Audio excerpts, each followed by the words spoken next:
Umat Tuhan sekalian, Shalom. Jumpa lagi pada malam ini 6 Oktober 2021. Sebelum kita beristirahat malam, baiklah kita ada di hadirat Tuhan untuk mendengarkan kebenaran firman-Nya.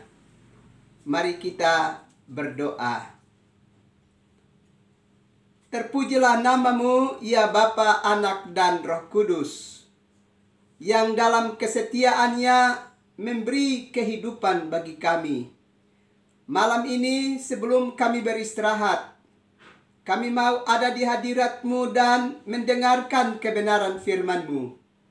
Karena itu berkatilah kami sekalian. Demi Yesus Kristus yang adalah firman yang hidup itu, Padamu kami datang berdoa dan menyambut firman-Mu. Amin. Umat Tuhan yang terkasih dalam Yesus Kristus, kita membaca kebenaran firman Allah dalam kitab Ester pasalnya yang keempat, ayatnya yang ke-15 dan ayatnya yang ke-16. Beginilah bunyi firman Allah. Maka Ester menyuruh menyampaikan jawab ini kepada Mordekai. Pergilah, kumpulkanlah semua orang Yahudi yang terdapat di Susan, dan berpuasalah untuk aku. Janganlah makan dan janganlah minum 3 hari lamanya, baik waktu malam, baik waktu siang. Aku serta dayang-dayangku pun akan berpuasa demikian. Dan kemudian aku akan masuk menghadap raja. Sungguh pun berlawanan dengan undang-undang. Kalau terpaksa aku mati, biarlah aku mati. Demikianlah jauh bacaan firman Allah. Umat Tuhan yang terkasih dalam Yesus Kristus.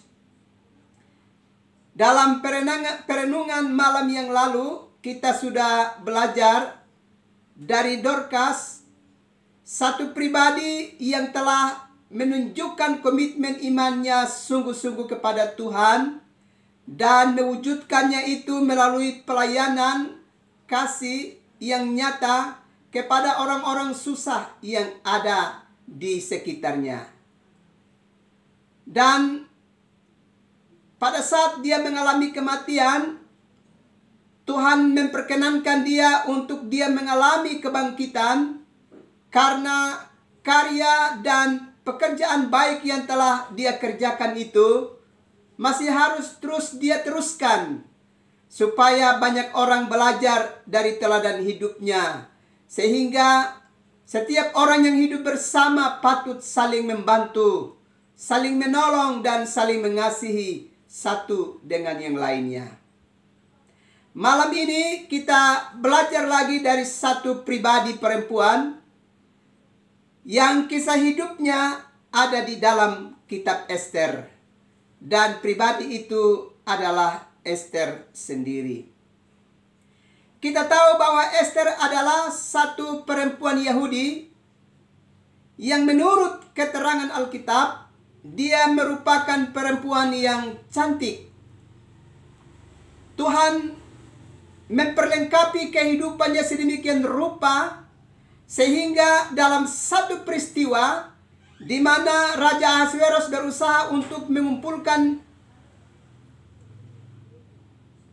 putri-putri tercantik dari wilayah kerajaannya, dan di dalamnya termasuk Ester yang dihadirkan dalam rangka untuk mencari seorang permaisuri untuk mendampingi kehidupan raja. Dan dalam peristiwa itu ternyata Allah memperkenankan Ester hadir sebagai pribadi yang jauh lebih di atas dari putri-putri yang lain dalam kerajaan Ahasveros.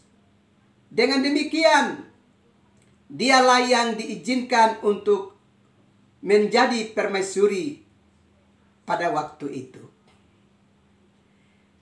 Itu berarti Ester Esther sekarang ada di dalam satu tatanan kehidupan yang sungguh luar biasa. Dia diperkenankan oleh Tuhan untuk menikmati banyak kekayaan di istana kerajaan Ahasuerus pada waktu itu.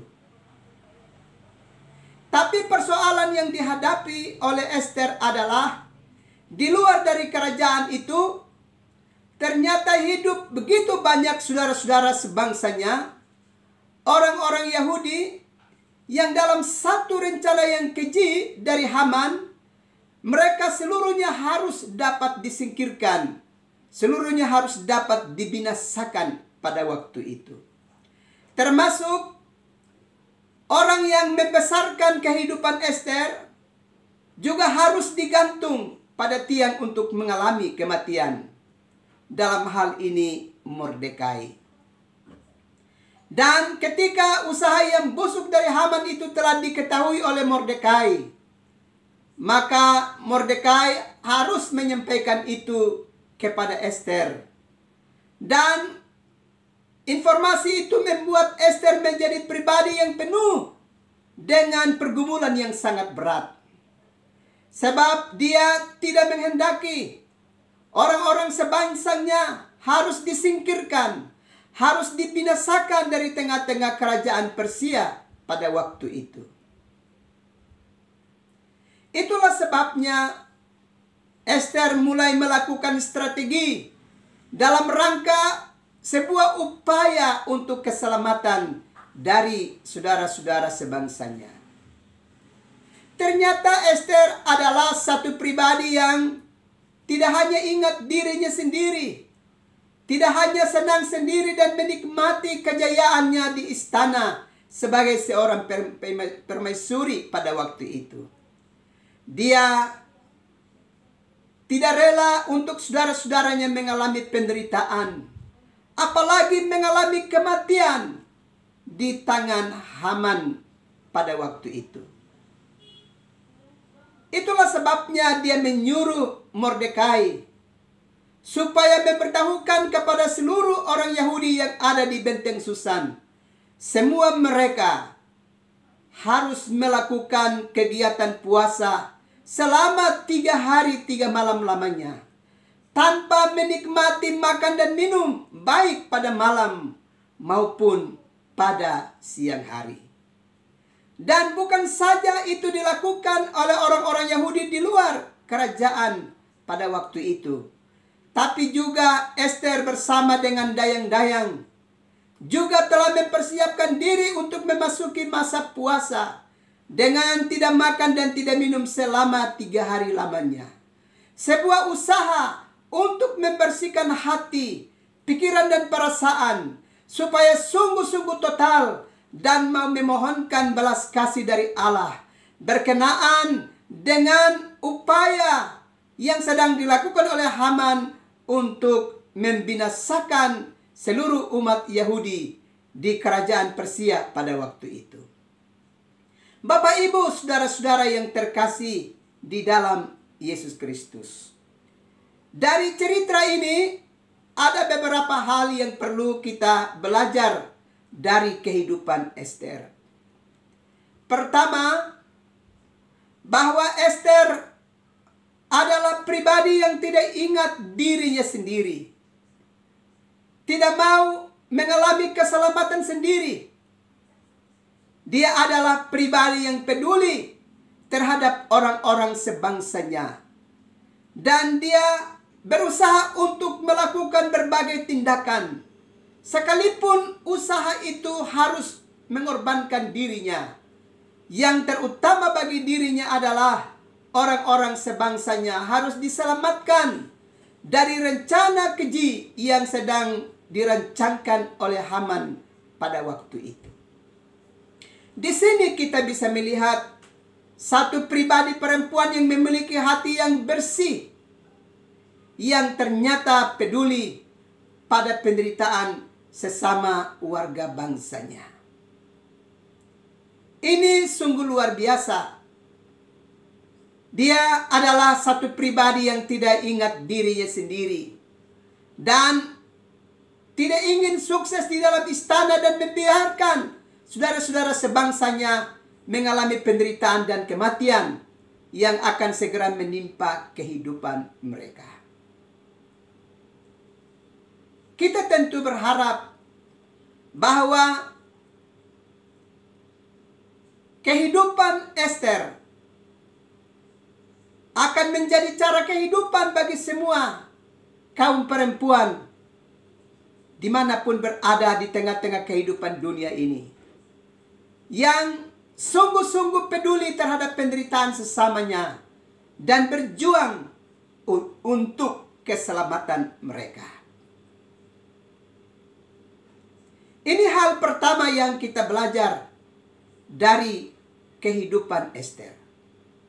Kita perhatikan di dalam bacaan tadi, dia justru berkata bahwa sekalipun dia harus mengalami kematian demi keselamatan saudara-saudara sebangsanya, dia tetap harus melakukan perjuangan itu.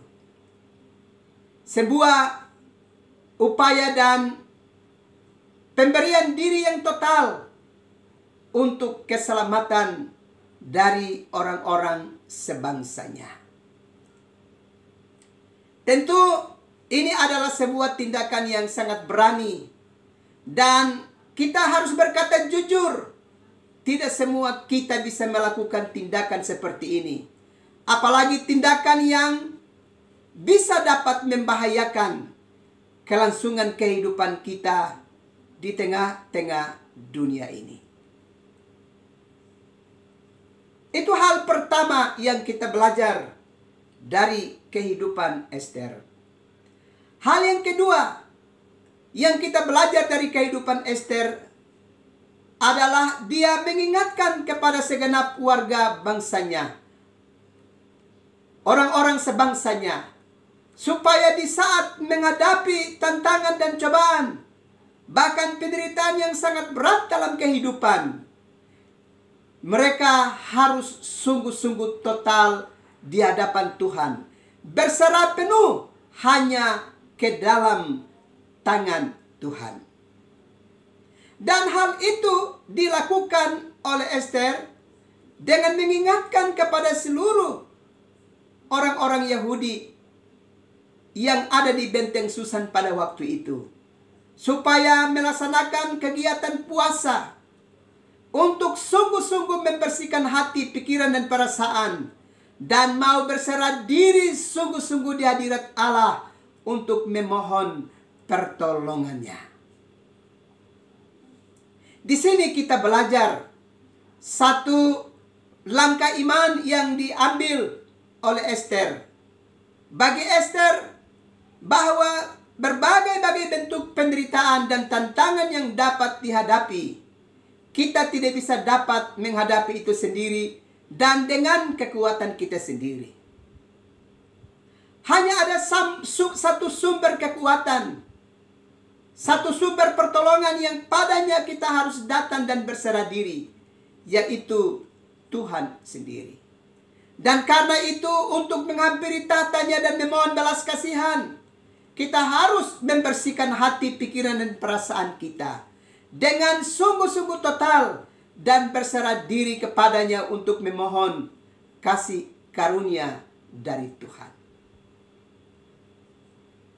Bapak, Ibu, saudara-saudara yang terkasih di dalam Yesus Kristus, ini sebuah pengajaran yang indah yang harus kita lanjutkan di dalam hari-hari hidup kita. Manakala kita menemui cobaan dan tantangan yang berat, yang mau membahayakan kehidupan kita, maka tidak ada cara lain kecuali kita harus lari di hadapan Tuhan, di kaki Tuhan, dan berserah diri untuk memohon pengampunan dan meminta kasih karunia serta pertolongannya bagi kehidupan kita sekalian. Bapak, Ibu, saudara-saudara yang terkasih di dalam Yesus Kristus, lebih jauh daripada itu, bahwa kesuksesan hidup di istana ternyata tidak menghalangi Ester untuk berelasi dengan Tuhan di dalam hidup ini. Seringkali banyak orang yang mengalami kesuksesan dalam hidup melupakan Tuhan di dalam hidup ini. Tidak sungguh-sungguh berserah diri dan total di hadapan Tuhan. Kita belajar dari Ester bahwa di dalam istana pun dia menaikkan sembah sujudnya ke hadapan Allah yang dia yakini sebagai satu-satunya sumber pertolongan bagi hidupnya. Ini satu perbuatan bernilai yang harus bisa dapat kita teladani di dalam hari-hari hidup kita. Bahwa ketika dia hendak menghadap raja, yang sesungguhnya pada waktu itu undang-undang melarang untuk seseorang menghadap raja, tetapi dia berani melakukan itu karena perjuangannya untuk membebaskan kehidupan warga sebangsanya, untuk dibebaskan dari ancaman kematian yang dirancangkan oleh Haman. Dan Bapak Ibu, kita bisa lihat di sini bahwa ketika ada usaha yang sungguh-sungguh total di hadirat Allah dan berserah diri untuk memohon pertolongan kepada Tuhan dengan sungguh-sungguh total dan dengan hati yang bersih, Allah bertindak untuk menyelamatkan kehidupan Ester dan warga sebangsanya pada waktu itu. Dalam cerita itu kita bisa belajar bahwa Haman yang telah menyiapkan tiang gantungan untuk Mordekai, ternyata dialah yang tergantung di sana.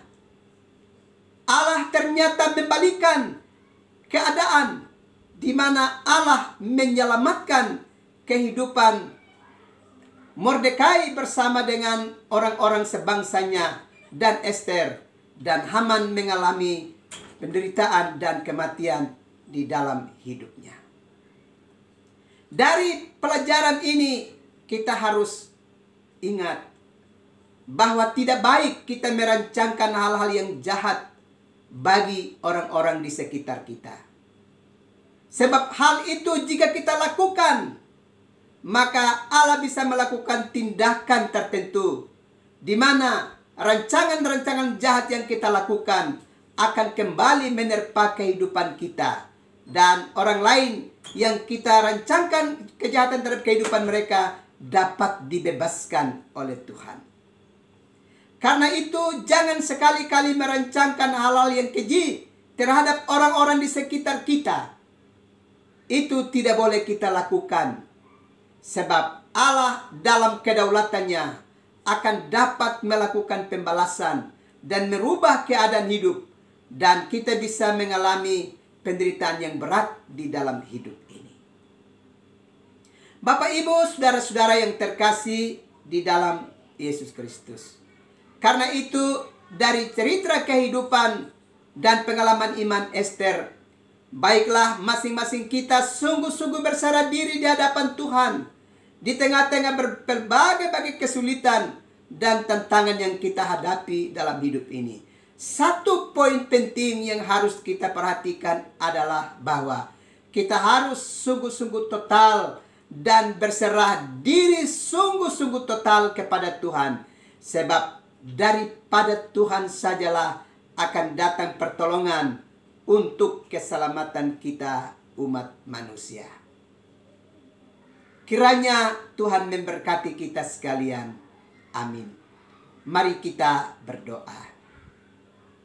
Terpujilah nama-Mu, ya Bapa, Anak, dan Roh Kudus, yang telah memberkati kami dengan kebenaran firman-Mu. Terima kasih Tuhan. Malam ini kami belajar satu pribadi perempuan yang memiliki hati yang bersih dan sungguh-sungguh penuh perjuangan untuk menyelamatkan orang-orang sebangsanya. Dengan berjuang begitu rupa, sekalipun untuk itu dia harus berhadapan dengan situasi yang berat untuk kelanjutan hidupnya.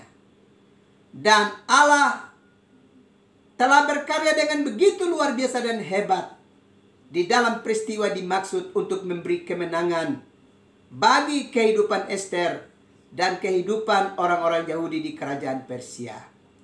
Terima kasih Tuhan, kami belajar satu proses hidup yang sungguh-sungguh luar biasa dari kehidupan Ester. Sekaligus kami juga belajar dari kehidupan Aman, bahwa tidak baik kami merancangkan hal yang jahat terhadap orang-orang di sekitar kami. Sebab itu adalah cara-cara hidup yang membahayakan kehidupan diri sendiri. Terima kasih untuk firman-Mu yang telah melawat kami malam ini. Sesaat lagi kami akan beristirahat. Karena itu kami mau berdoa untuk seluruh umat-Mu yang ada di dalam berbagai pergumulan hidup mereka. Yang sakit, yang lemah, dan yang berkekurangan. Yang ada berbagai-bagai pergumulan kehidupan mereka. Kami minta kepadamu, ulurkanlah tangan-Mu dan lawatlah umat-Mu, supaya masing-masing umat-Mu mendapatkan lawatan Tuhan dan mengalami kasih karunia-Mu di dalam hidup mereka. Terima kasih Tuhan, kami percaya dengan sungguh Allah dalam kedaulatan-Mu berkarya untuk keselamatan kami sekalian. Terima kasih Bapa, malam sudah menjadi bahagian buat kami. Kami akan beristirahat, karena itu kami mohon, tumpangkanlah tangan-Mu ke atas kami umat-Mu sekalian, supaya di dalam anugerah-Mu kami mengalami keselamatan dalam pembaringan kami malam ini. Ini doa kami, ini sembah kami, demi Yesus Kristus yang adalah Tuhan dan Juru Selamat kami. Kami berdoa dan mengucap syukur. Amin.